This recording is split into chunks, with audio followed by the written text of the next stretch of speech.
Preface to the original Emerald Tablets. According to the document, the tablets date back 36,000 years BC and are accredited to Thoth, the Atlantean priest king, who returned to Egypt to establish civilization following the destruction of Atlantis. He was credited with building the Giza pyramids, wherein he preserved his ancient wisdom and knowledge for future generations of humanity. His reign is recorded as lasting from 50,000 BC to 36,000 BC, during which he imparted his civilizing ways upon the barbarians he encountered upon his return from Atlantis. Thoth is supposedly an immortal being, having overcome death's sting. Upon his departure from Egypt, Thoth erected the Great Pyramid over the entrance to the great halls of Amenti. High priests and appointed guardians of his hidden knowledge were appointed to guard the knowledge vault. The descendants of these guardians eventually became pyramid priests, who deified Thoth as a god of wisdom, the one whose records illuminated those in the age of darkness. After he departed, legends arose relating the halls of Amenti to the underworld, where the soul passed after death for judgment, aka the biblical hell. It is claimed that in later ages that the ego of Thoth could be transformed into bodies of men as described in the tablets. Recall the Atrahasis account where Enki chose a god to sacrifice, transferring his energy, soul, into the Adapa during the genetic trials. Is this a similar trick that Ningshita Thoth was taught by his father Enki? Each tablet, including the supplements, will be analyzed and summary lessons gleaned and correlated with the ascension focus of this book, finding our way out of the holographic simulator prison we find ourselves in. The writer, Dorial, claimed to have connections with the Great White Lodge affiliated with the Egyptian priesthood. His position appears to be significant, signing the supreme voice of the Brotherhood. He claims he was instructed to recover and return the Emerald Tablets and deposit them at the Great Pyramid in Egypt. He was given permission to publish a part of the tablets. Incredibly, the material composition of the tablets is purportedly emerald green and manufactured through an alchemical process, rendering the historical stone impervious to ionization or destruction, resistant to all elements and substances. Accordingly, the atomic structure is permanent, with molecular bonds impervious to breaking. The engraved characters are the ancient Atlantean language, which responds to attuned thought waves, releasing the associated mental vibration in the mind of the reader. Reference 10. The wisdom contained in the tablets is the foundation of the ancient mysteries. For the one who reads with open eyes and mind, his wisdom shall be increased 100-fold. The history of the tablets translated in the following pages is strange and beyond the belief of modern scientists. Their antiquity is stupendous, dating back some 36,000 years BC. The writer is Thoth, the Atlantean priest king, who founded a colony in ancient Egypt after the sinking of the mother country. He was the builder of the Great Pyramids of Giza, erroneously attributed to Cheops. He incorporated his knowledge of the ancient wisdom and also securely secreted records and instruments of ancient Atlantis. For some 16,000 years, he ruled the ancient race of Egypt from approximately 52,000 BC to 36,000 BC. During that time, the ancient barbarian race, among which he had his followers, had been raised to a high degree of civilization. Thoth was an immortal, that is, he had conquered death, passing only when he willed, and even then not through death. His vast wisdom made him ruler over various Atlantean colonies, including the ones in South and Central America. As noted, when the time came for him to leave, he erected the Great Pyramid over the entrance of the great halls of Amenti, placed in his records, and appointed guards for his secrets among the highest of his people. Also stated in later times, the descendants of these guards became the Pyramid's priests, by which Thoth was deified as a god of wisdom, the recorder, by those in the age of darkness which followed his passing. In legend, the halls of Amenti became the underworld, the halls of the gods, where the soul passed after death for judgment. During later ages, the ego of Thoth passed into the bodies of men in the manner described in the tablets. As such, he incarnated 3 times, his last being known as Hermes, the thrice-born. In this incarnation, he left the writings known to modern occultists as the Emerald Tablets, a later and far lesser expose of the ancient mysteries. The tablets translated in this work are 10, which were left in the Great Pyramid in the custody of the pyramid priests. The 10 are divided into 13 parts for the sake of convenience. The last 2 are so great and far-fetching in their import that at present it is forbidden to release them to the world at large. You folks get them, so this was an old statement. However, in those contained herein are secrets which will prove of an inestimable value to the serious student. They should be read, not once, but 100 times, for only thus can the true meaning be revealed. A casual reading will give glimpses of beauty, but more intensive study will open avenues of wisdom to the seeker. Now, as a word as to how these mighty secrets came to be revealed to modern man after being hidden so long. Some 1300 years B.C., Egypt, the ancient Chem, was in turmoil, and many delegations of priests were sent to other parts of the world. Among these were some of the pyramid priests who carried with them the emerald tablets as a talisman by which they could exercise authority over the less advanced priestcraft of races descended from other Atlantean colonies. The tablets understood from legend to give the bearer authority from Thoth. One particular group of priests bearing the tablets immigrated to South America, where they founded a flourishing race, the Mayas, who remembered much of the ancient wisdom. The priests settled and remained among the Mayan people. In the 10th century, the Maya had thoroughly claimed the Yucatan, and the tablets were placed beneath the altar of one of the great temples of the sun god. Following the conquest of the Mayas by the Spaniards, these cities were abandoned and the treasures of the temples forgotten. It should be understood that the Great Pyramid of Egypt has been and still is a temple of initiation into the mysteries. Jesus, Solomon, Apollonius, and others were initiated there.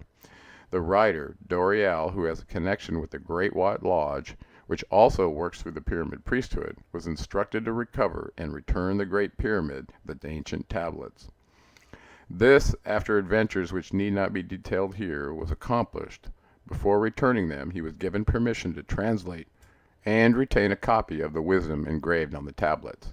This was done in 1925, and only now has permission been given for part to be published.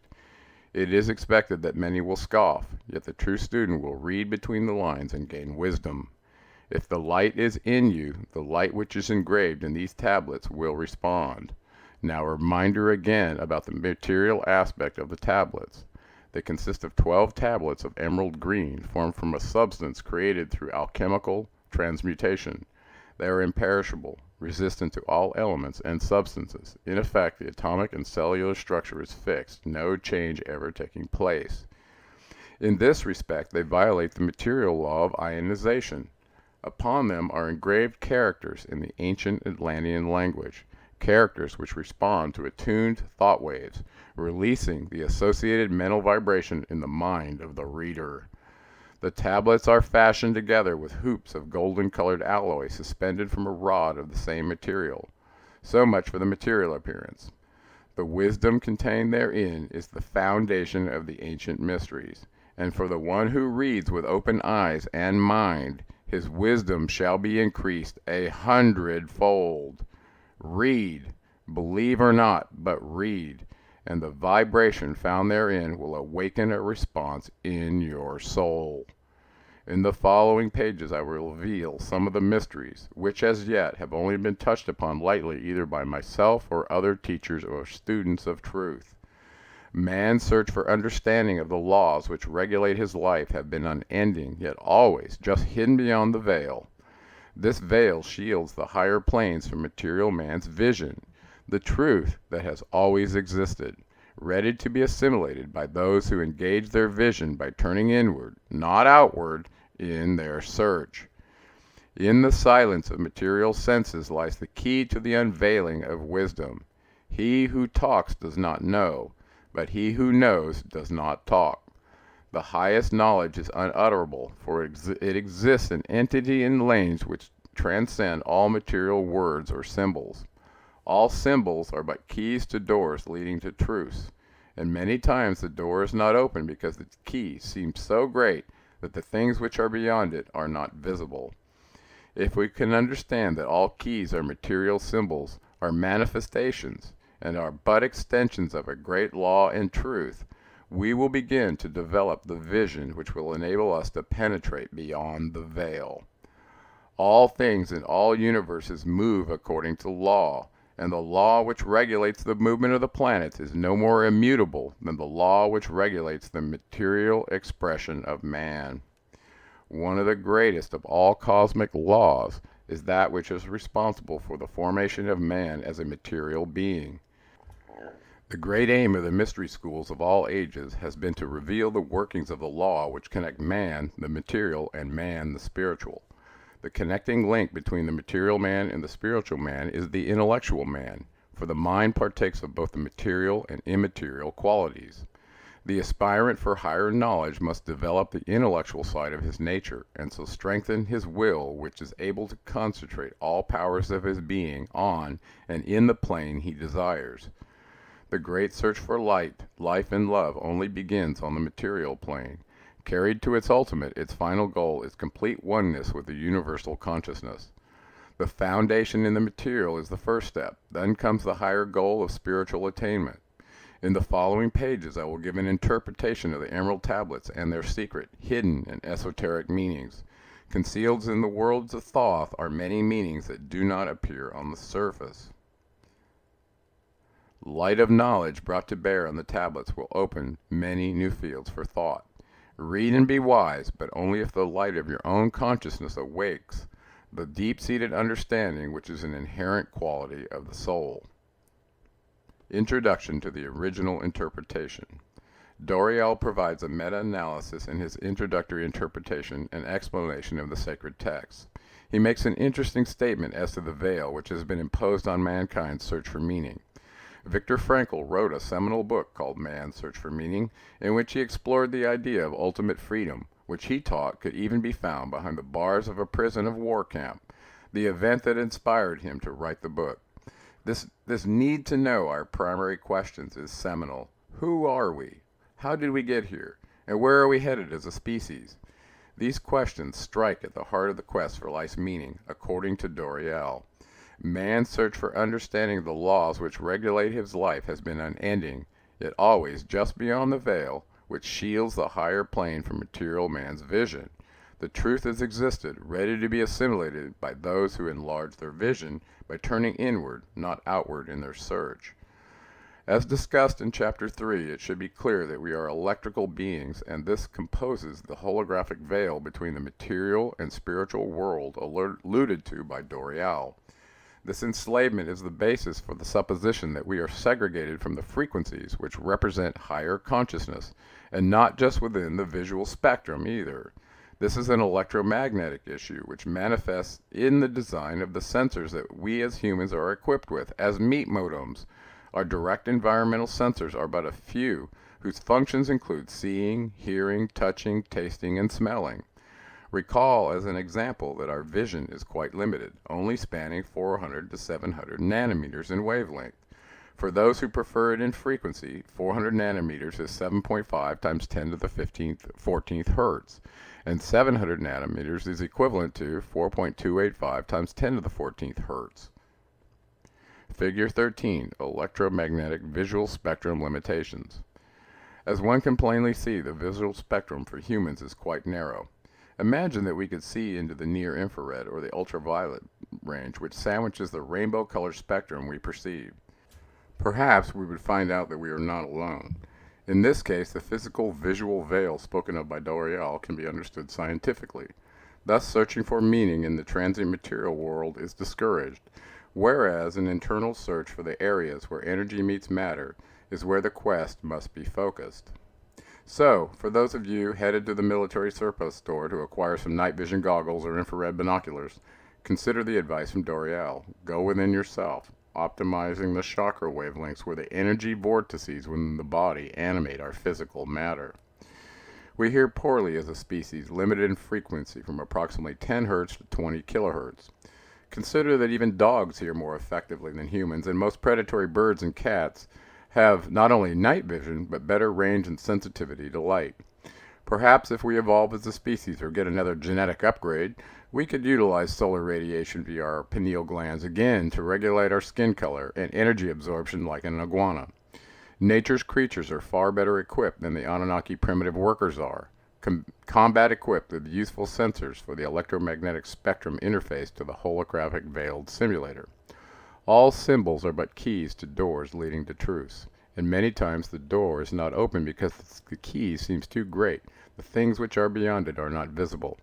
If we can understand that all keys, all material symbols are manifestations and are but extensions for a great law and truth, we will begin to develop the vision which will enable us to penetrate beyond the veil. Reference 10, page 4. As Doriel's statement about material man's vision and an inward focus, this is reminiscent of the teachings of Jesus in the New Testament, as well as Buddhism and other spiritual disciplines from around the globe. As a reminder, controversy arose in the religious community regarding the interpretation of the phrase, "the kingdom of heaven is within." This is where energy meets matter in our physical bodies. The first statement about the physical eye sensitivity range has been discussed by me many times as the quintessential example of our sensor limitation, a visual clampdown by the Anunnaki. We see what they want us to see in the simulator. Most control mechanisms are hidden from the populace. If we could visually sense a larger spectrum, what might we discover? Consider the benefits of thermal sights. The military uses this capability projected onto a heads-up display, or CRT, allowing operations in complete darkness. Coupled with a pilot night vision system using a noble gas, electricity, and light, amplification techniques allow us to operate like a predatory owl, minus the depth perception one would expect as a binocular viewing telemetric meat modem. The great search for light, life, and love only begins on the material plane. Carried to its ultimate, its final goal is complete oneness with the universal consciousness. The foundation in the material is the first step. Then comes the higher goal of spiritual attainment. Reference 10, page 4. In my spiritual path, a relational generalization has emerged as I connect the dots regarding this statement. We begin as children, establishing a sensory understanding of the objective physical world. Eventually, if paying attention, our relationship to objects can be categorized as intelligent or not. Generally speaking, where there is order among the objects within which one is given stewardship, then an intelligence is operational. The opposite is also true, in that where there is disorder, there is little or no intelligence applied to the material involved in the scenario of one's imagining. No relationship, symmetry, is sought to order one's material world, since there is no understanding of the nature of beauty and structure, which I theorize creates function and energy. Thus, functionally, the human body is a bidirectional communication vessel that is meant to utilize energy from the environment to augment our feelings of beauty. Compare and contrast the energy and feel of a room that is intentionally arranged by a trained decorator, optimizing functionality and symmetry, feng shui if you will, with a disheveled dump that has no material order. Beauty is structural symmetry, and this applies to inanimate objects as well, optimizing the energetic feel we perceive with our senses. Sensing the difference between the two states is designed to move us toward the truth that we are, indeed, electrical beings. Once we establish an intelligent relationship to the material object world, the next relational generalization can then be applied to non-static objects, other beings, and animals. This is also a horizontal relationship involving stewardship among other sentient beings in the simulator. Recall in Genesis, the Anunnaki declared that mankind would be fruitful and multiply, having dominion over other animal kingdoms as stewards. Recognizing that all are enslaved in the simulator, a sense of compassion can be fostered for the downtrodden, and, through a loving heart, overcome the judgmental labels we attach to the unwanted in an attempt to make ourselves feel more empowered and in control. This is an illusion. "If you did it not to the least of these, you did it not to me," is a statement Jesus made and really sticks with me. Finally, once the horizontal relationships are experienced, both animate and inanimate, this lesson can be seen in the context of a sequence leading to a higher goal, energy optimization in our bodies, where higher consciousness resides. When we can overcome judgment and begin to empower others along their spiritual paths, we are then ready to work more closely on the vertical relationship with our creators, the Anunnaki. This is where the internal focus leads to a perception of the intelligence broadcast on a different mental frequency. Intelligence is the bridge for the material brain to the electromagnetic spectrum, where controllers of the layered holographic veil reign supreme. One must be dedicated to the acquisition of knowledge, often hidden in symbolism in plain sight. Concealed in Thoth's written gift to humanity are esoteric meanings. Read and be wise, but only if the light of your consciousness awakens the deep-seated understanding, which is an inherent quality of the soul. Reference 10, page 4.